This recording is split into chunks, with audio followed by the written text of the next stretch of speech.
My family told my 16-year-old daughter there was no room at the Christmas table, sending her home alone to an empty house. Can you imagine the heartbreak of your own child, excited for a holiday, being rejected like that by the people who should love her most? I'm Lauren Mitchell, 35, an ER nurse and a single mom to Harper, my incredible 16-year-old daughter. For years I've worked double shifts during the holidays. It's just part of the job. I've also put up with tension from my parents and my sister Amanda, just to keep things civil for Harper's sake. But last Christmas they did something I never saw coming. Something so cold, so hurtful, that it made me question everything I thought I knew about family, and it changed the way I see them forever. I've been a nurse for over 12 years. I've seen people at their worst, and I've helped them get through it. But in doing that, I forgot something I wasn't paying enough attention to, Harper. Her dad and I split when she was 7. Jason moved to Seattle a few years ago and became a background character in her life. He sends child support and calls on birthdays, but that's about it. Harper learned not to expect anything more, and while that hurts, I've always admired her strength. My parents, Richard and Eleanor, live in a beautiful house, 30 minutes from us. My mom cares about perfect holidays and perfect kids. My sister married rich and plays the part well. Her kids, Zoe and Ethan, get all the praise. Harper? She's often ignored, even when she tries hard to fit in. But she always tells me, "It's okay, Mom. I know they love me in their own way." She tries so hard to believe that. But after what happened last Christmas, I don't think she says it anymore. Christmas at my parents' house has always been a huge production. My mom treats it like the Super Bowl of family events. She starts planning in September, matching ornaments, themed table runners, color-coded gift wrap, and, of course, the good china. Everything is always staged like a magazine spread, and you better believe there's a dress code. Every year, despite the stress of my job and the weird energy with my family, I made sure Harper and I showed up. I've worked Christmas Eve nights, then driven straight from the ER to my parents' house on 2 hours of sleep just to be there, because no matter how tense things got between us, I didn't want Harper to miss out on the normal family Christmas experience. But this year things were different. A brutal nursing shortage hit our hospital right around Thanksgiving. Schedules were chaos, everyone was tired, and by early December I knew I wasn't getting Christmas Day off. I was scheduled for a double shift morning and night. I tried everything, shift trades, begging my supervisor, but nothing worked. I'd be at the hospital for 24 straight hours while everyone else was opening presents. It sucked. I felt awful. One night, while Harper and I decorated our little artificial tree in our tiny apartment, I broke the news. "I'm so sorry about Christmas," I said. I really tried to get out of it. She was hanging this crooked little felt ornament she made in 3rd grade. Without missing a beat, she looked at me and smiled. "Mom, it's fine. I'm not a kid anymore." Then she added something that surprised me. Grandma called and said I should still come over for dinner. I looked at her. "Really? She said that?" Harper nodded. "Yeah. She said it'd be sad not to have me there, and now that I can drive, it's easier for everyone." Her face lit up, and for a second I thought maybe things were changing. Maybe my mom was making an effort. Now, Harper had just gotten her license a few weeks earlier, and she was still buzzing with excitement every time she got behind the wheel. "I can do it," she said. "It's a straight shot, 30 minutes all during the day." I hesitated.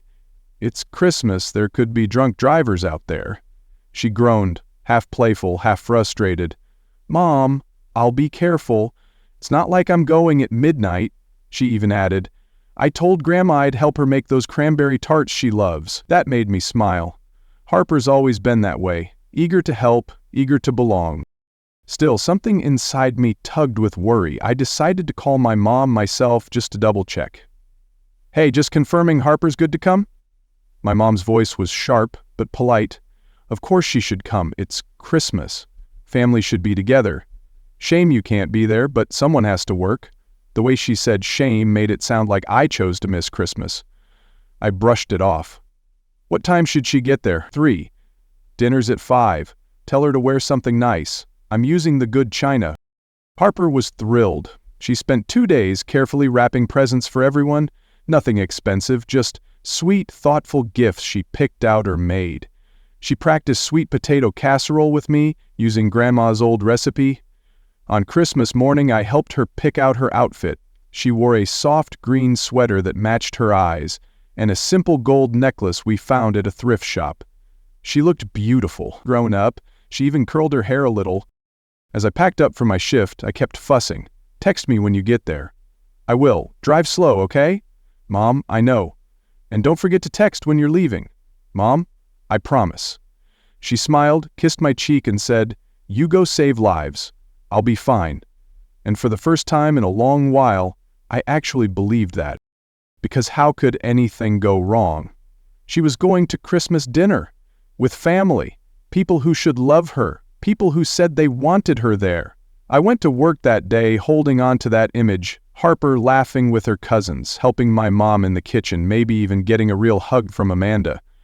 I didn't know that just a few hours later my daughter would be sitting alone in her car, in tears, after being told there was no room for her at the table. Literally, no room, no plate, no chair, no welcome. But I didn't know any of that yet. Christmas Eve was always just for us, me and Harper, our own quiet tradition. We exchanged small gifts, watched cheesy holiday movies in pajamas, and laughed about the ugly ornaments we kept hanging on our little tree. That night, I helped her wrap the casserole she made for Grandma, carefully writing the reheating instructions on a sticky note. She twirled once in her green sweater and black pants, then asked, "Does this look okay?" She had on the silver earrings I'd given her last year. I smiled, brushed her hair behind her ear, and told her the truth. "You look perfect, sweetheart." The next morning I was out the door before sunrise for my 7:00 IEM shift. Harper, still in her robe, shuffled into the kitchen to hug me goodbye. "Drive safe," I said, holding her tight. "Text when you get there." She smiled. "And when I leave, and if anything happens, and if I breathe too hard, I'll text." "I got this, Mom. Go save lives." I laughed, kissed her forehead. "Merry Christmas, Harper. Love you too." Don't be late. The ER was a zoo, like always. Heart attacks, burn injuries, a sprained wrist from someone slipping on ice. Around noon, my phone buzzed in my scrubs pocket. Made it to Grandma's, driving was fine. "Grandpa says hi." I let out a breath I didn't realize I was holding. "Great." "Having fun," I typed. "Helping with dinner prep," she replied. I pictured her in that perfect kitchen, hands dusted with flour, maybe smiling, but as the hours passed, her texts changed. 1:30 p.m., Aunt Amanda brought extra people, some of Uncle Thomas's co-workers. 2:45 p.m., dinner might be late. 3:50 p.m., everything's fine, just busy. My stomach tightened with each message. Something felt off. At 5:30, I was slammed with patients from a highway crash. I hadn't checked my phone in over an hour. When I did, my chest tightened. Harper had texted, "Coming home. Don't worry about me." My hands shook as I called, straight to voicemail. Again. Still nothing. Panic crept in. I flagged down Meredith. "Cover me. I need a minute." "What's wrong?" she asked. "It's Harper. Something happened." Just then, my phone lit up, Harper calling. I picked up fast. "Harper, are you okay?" Her voice was calm but flat. "I'm fine, just driving home. Why? What happened?" A pause. "Grandma said there wasn't room for me at the table. I felt cold." "What do you mean, no room?" Another pause. "Amanda brought 4 guests. Grandma said the dining room was for adults, told me to eat in the kitchen. But Ethan and Zoe, they sat at the main table. Grandma said the kitchen was too crowded with serving trays, and maybe I should come back another time." Her voice broke. She said, "No room, Harper. Maybe next year." I tried to stay calm. "Did anyone say anything?" "Grandpa was carving the turkey." Amanda looked uncomfortable but said nothing. "Uncle Thomas told me I could eat in his car if I wanted to wait. No one packed me a plate. No one offered to drive me home." Her laugh sounded like a sob. "So I left." "Where are you now?" 10 minutes away. I'm driving safe, I promise." I wanted to scream. I wanted to cry. "I'm so sorry. I can try to get coverage and—" "No, Mom, you're saving lives. I'm okay." I'll heat up leftovers. Text when you're home. Keep sharing your location. I will.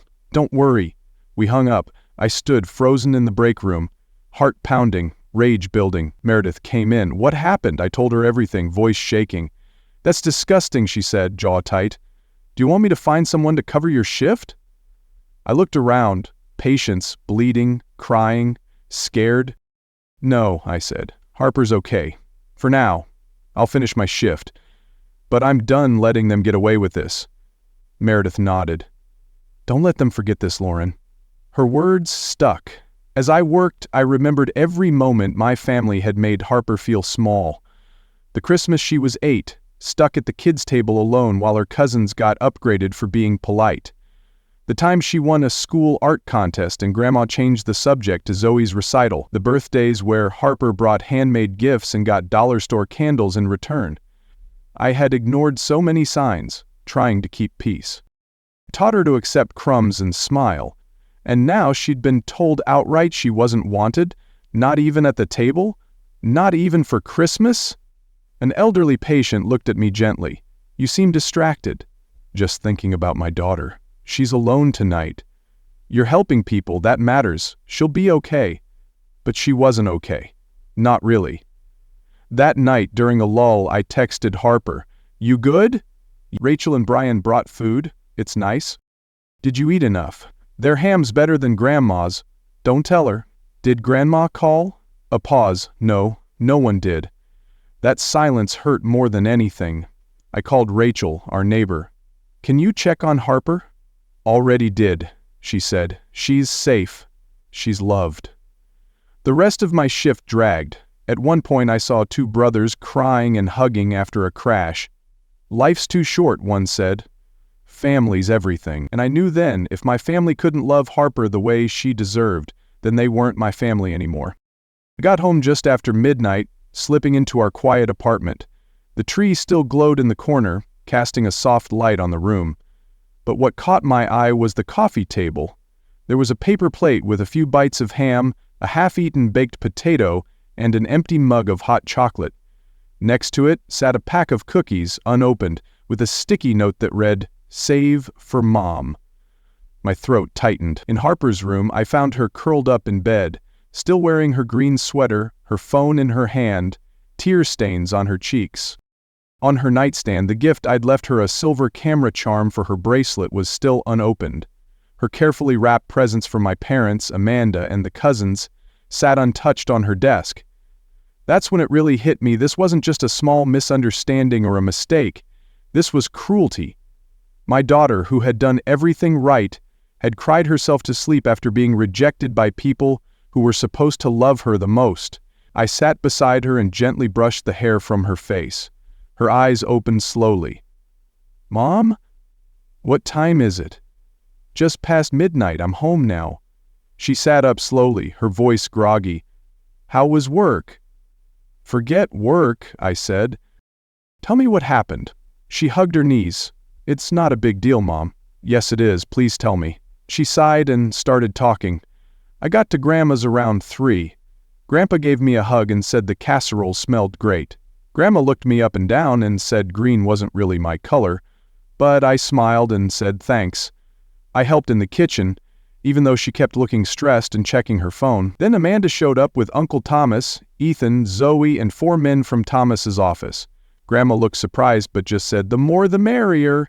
My stomach tightened as she kept going. When it was time to set the table, Grandma pulled me aside and said there weren't enough seats. Since I was young and adaptable, she asked if I could eat in the kitchen. I said okay, but then she made sure Ethan and Zoe were seated at the main table. I pointed out that Zoe's only 10, but Grandma said she needed to sit with her parents, so I took my plate to the kitchen.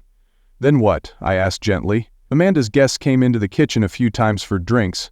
One guy asked if I was part of the staff or the caterer. I laughed it off. But after 10 minutes, Grandma came in and said it was too crowded in there and maybe I should just come back another time.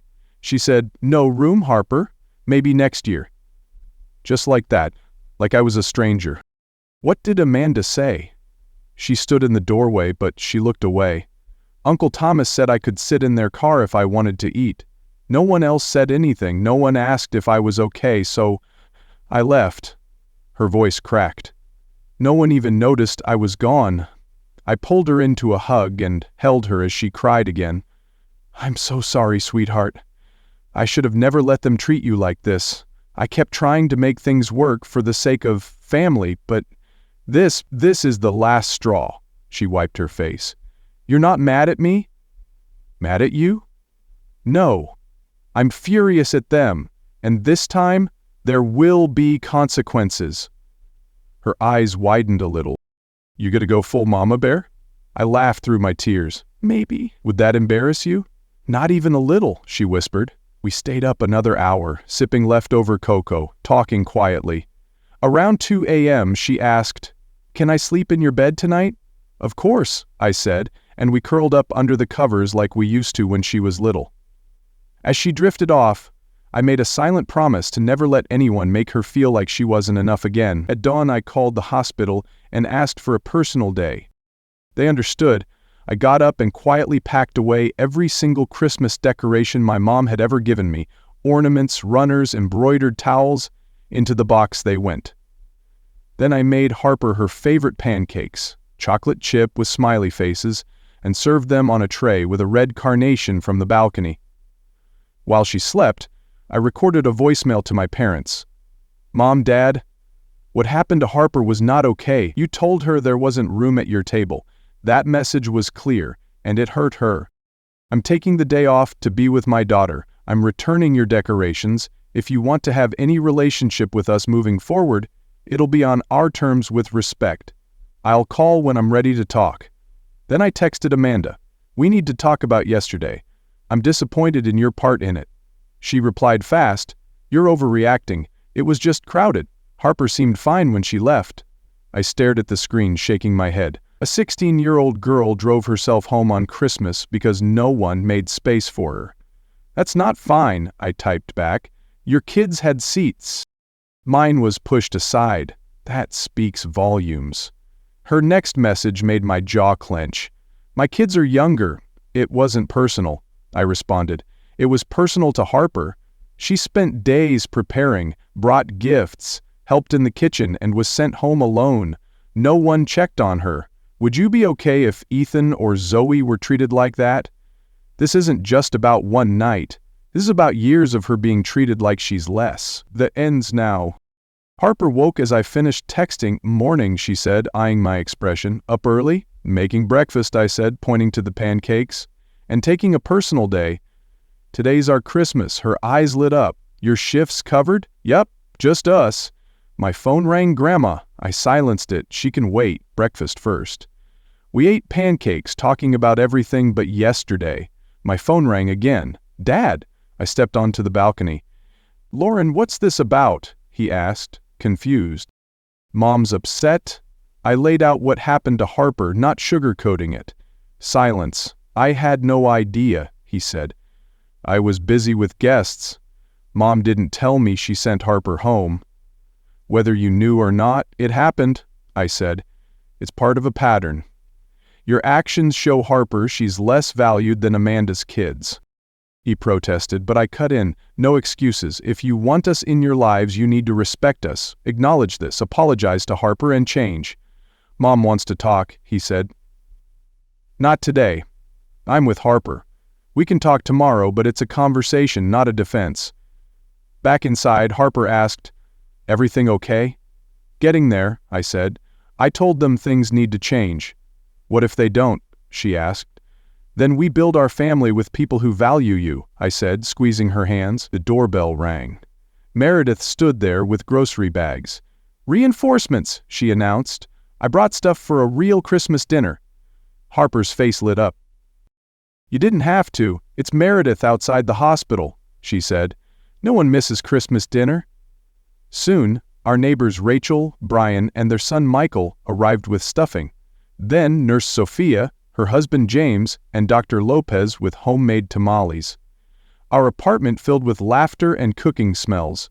Harper went from shy to glowing as everyone asked about her photography and treated her with the love my family hadn't. Around 2:00 p.m., Amanda showed up. Can we talk? she asked quietly. Harper nodded. On the balcony, Amanda said, "I'm sorry, especially to Harper. What happened was wrong. I should have spoken up when Mom sent her away." "Why didn't you?" I asked. "I didn't want to make a scene or upset Mom or Thomas's colleagues. I put their comfort over Harper's feelings. That was wrong." Her honesty surprised me.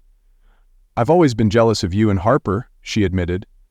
"You're friends, not just mom and daughter. I don't have that with my kids. It's no excuse. But I want to make it right." "That's up to Harper," I said. She talked to Harper alone, their conversation ending in a tentative hug. "Aunt Amanda's staying for dinner," Harper announced. I nodded, respecting her choice. Amanda joined in, helping in the kitchen and engaging with Harper's interests. My parents called twice. I let it go to voicemail, focusing on our joyful gathering. We ate turkey and tamales at our mismatched table, played board games and laughed. Harper hadn't smiled this much in months. As guests left, Harper said, "This was the best Christmas ever." "Even after yesterday?" I asked. "Because of yesterday," she said. "You stood up for me and these people showed up because they care. That's family, not some fancy dinner where I'm not wanted." I hugged her tight. "You're right. Family's who shows up. I'm talking to Grandma and Grandpa tomorrow not to fight, but to set boundaries." "I'm glad Amanda came," Harper said. Her apology felt real. "People can change if they want to," I agreed. Meredith texted, "Today was great. Dr. Pierce is sorry he missed it. He asked about you both." Harper teased. "The cute doctor who brings you coffee?" I laughed. "Just a colleague." "Sure, Mom," she grinned. "He looks at you like you're a Christmas miracle." As Harper headed to bed, she paused. "I'm proud of you for standing up to them." "I'm proud of us," I said. "From now on, we only spend time with people who see how amazing you are." "That goes for you too, Mom," she said. She was right. We both deserved better. The next morning, Harper and I met my parents and Amanda at a coffee shop neutral ground. I let them speak first. Dad apologized to Harper. "It was wrong. I should have known." Mom's apology was weaker. Things got hectic. I didn't handle it well. I pushed back. "Harper drove home alone because you said there was no room while seating younger kids. That's not handling it well." Amanda stepped in. "There were other solutions, eating in shifts, getting a folding table." I was wrong not to speak up. Mom bristled but stayed quiet. I laid out our terms: equal treatment for all grandkids, respect for our choices, no criticism, and accountability. "We won't attend gatherings where these aren't met," I said. Harper added, "I love you, but I need you to show you value me." Mom softened slightly. "I never meant to make you feel unvalued, Harper. I'm sorry." It wasn't perfect, but it was a start. We agreed to meet again in January to set clear expectations. Over the weeks, changes emerged. Dad called Harper regularly, helping her build a darkroom. Mom invited Harper to a photography exhibit, listening to her talk about her passion. Amanda helped Zoe and Harper bond over photography, acknowledging past favoritism. I grew too, advocating for myself at work, earning a promotion to charge nurse.